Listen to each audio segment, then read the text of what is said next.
guys mentioned as a basis for unity, the Nicene Creed. As you're talking about something global, you're also talking about something contextual and historical. Why is that document such an important unifier for so many Christians? It's funny you mentioned that, because there's been a resurgence on Twitter on kind of those who are, hearkening to the Nicene Creed as more historic than, statements of faith of denominations and stuff like that. I'll give a perspective, and I'm sure, Matt, you have some things to share as well.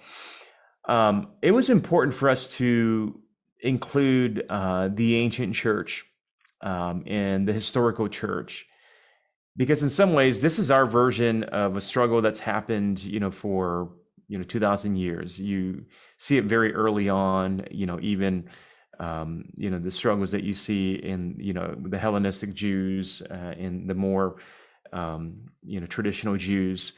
And so I think it was important for us to include the voice of the historical church, and the creeds of the early church were the early formations that came out of, at least about 2 centuries, the first 2 centuries of like struggling through some of these theological tensions. And they landed in a place that I think was helpful and useful to create like this like basic, Eric said this earlier, like there's a playbook that we're all operating from.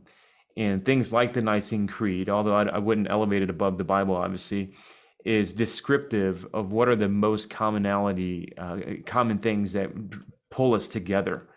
And if we can't agree on, in some ways, in our generation, a similar thing would be the Lausanne Covenant, right?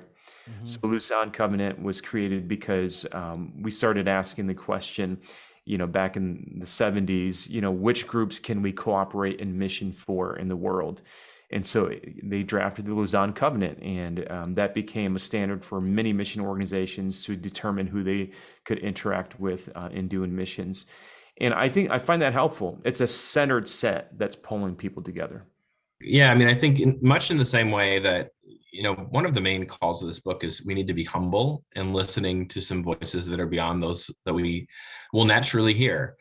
And that means global voices, it means marginalized Christian communities within the United States, but it also means Christians who are, who lived several centuries ago or even millennia ago, who in a lot of American evangelicalism, there's different traditions that maybe value that tradition and history more than others. But I grew up in a great church that I'm really grateful for, but it was sort of like, then we had the New Testament, and then we just fast forwarded to Billy Graham. Like there was this sort of between there.